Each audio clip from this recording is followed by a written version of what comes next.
There's other things to consider if we do move the casino site to Deer Lake.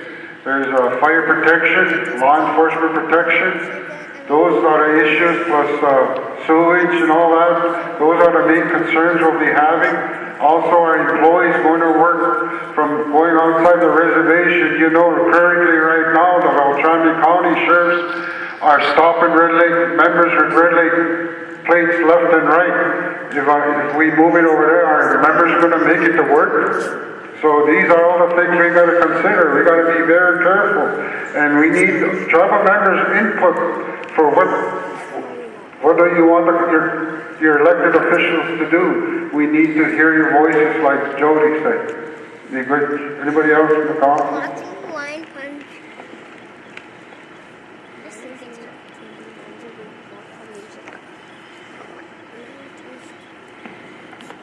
Any questions?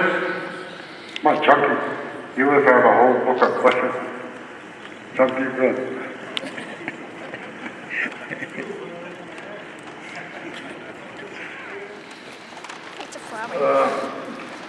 I don't have any real hang-ups on any type of economic development that will help the people here at Red Lake. I do feel that the deliberations, has there already been resolutions passed that these projects are moving forward? I heard some rumors to that effect, but I don't know if anybody will answer that or what. Do you know that, Jody? Okay, Jody, sorry. Those projects, yes, they were already in place before this money was freed up. The greenhouse is necessary, as Al said, it was an agreement through the settlement that we would do this. And then it's my understanding that there was 3.7 million borrowed from Stumpage, and that is, I'm not clear on that, if that's what we have to pay back. And then the other thing is that the courts in our craft program where our young people go into like Krishna is condemned. It's bad. It's poor conditions. It's south of the border. It needs to be replaced. So those now I know that there have been gaming meetings and not too many of us have participated or seen any of the financial statements. I was talking with Nick and he showed me something that was passed out at the retreat where we paid off the note. I wonder just how much interest with the note that we paid off, and I realized that's a real accomplishment to be able to pay it off early. But one of the things that I find hard to digest is the fact that so many of our people have to catch a shuttle or drive, and the gasoline and everything else is just going out of sight before people make any money, you know. So if we do have another casino, I don't know whether it will do any better than what it's doing here, whether it will attract people. Until our reservation lose the stigma of being a haven for criminals and drugs, you know. I don't know what's going to happen, you know. I mean, I don't know if we'll attract that many more customers than we currently are getting at this casino here in Red Lake. I have a couple questions. As you all know, my name is Wanda Lyons. I work for the Red Lake Detention Center. I'm the detention administrator. And I'd like to make a couple comments. Jody, I resented it being called a prison because it's not, you know, these are my people, your people that are in there. It's a beautiful facility. We're lucky to even get this facility.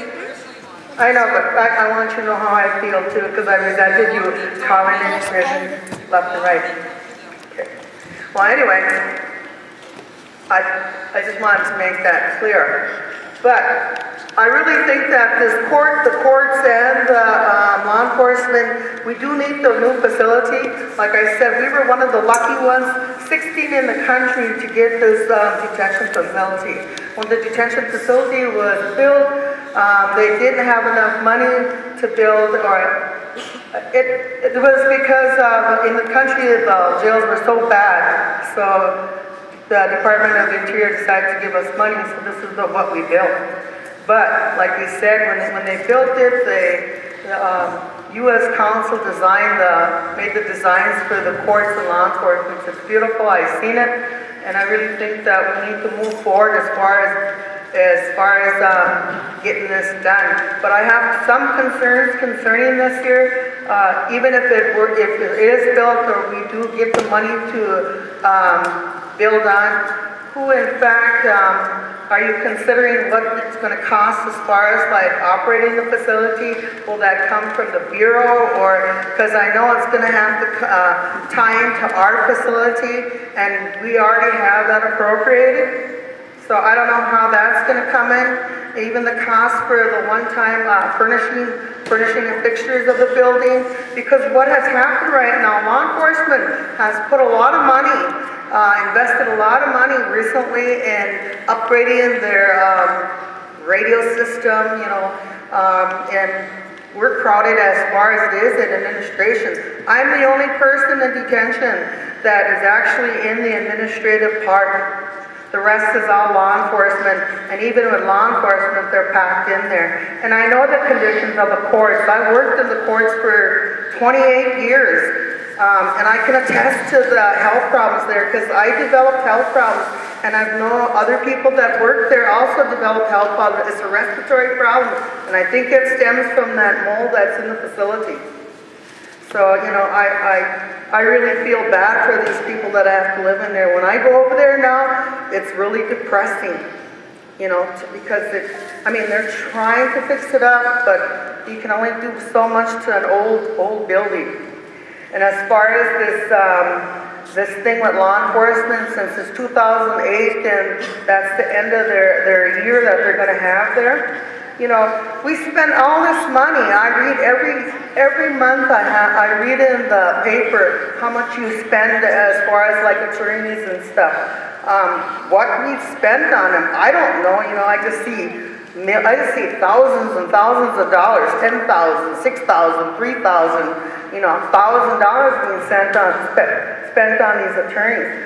But the thing that galls me from with the statement that you made, Daryl, about this money that we got, this settlement money, and what happens was we invested a lot of that money, or a lot of it was put into a trust fund for us, and for them to make us say that we can only use 1%, but we have to 5%, but we have to have an accounting of how we're going to spend it. Where the heck's our sovereign rights involved as to what we do? It was our money. You guys went to bat for it. We should be able to spend that money the way we see fit. I don't know. That's just something I feel. Well, at this time, I'd like to speak in favor of building the courts and law enforcement centers. Everyone knows it's a disgrace to have people working in a facility that they're in now. But it's good to hear that the tribe is moving forward in some economic development form. We can build and spend all our money all we want, do what we want. But one thing I want you to know, we got 76% unemployment of our tribal members on this reservation. 76% that are not working. 82% that are on welfare. When we build these facilities, do you plan to build with whites and non-Indians? I think we have to start looking at our tribal members, following your own resolutions you passed on the hiring preferences of our peoples. The first preference for hiring on any place on the Red Lake is our tribal members. But I think in the last few years that's reversed. Our tribal members are the last to be hired. Thank you. And being in areas, you notice that we really have poor airflow. It wasn't made to be a casino. And we're just trying to do the best we can with that. So I think if we can build a new casino, I do believe that we will have a lot more people that will be coming up. Just for fact that it's made as a casino. There'd be more likely an open floor instead of more rooms, open rooms like we're doing, like we have here. More like the way it should be made. We should have better air filtration, hopefully, so it doesn't get so smoky like this one does also. We're hoping to have a decent restaurant, not just a snack bar, which is built into what's in an old garage. And give this building back to the tribe at some point. There was a plan drawn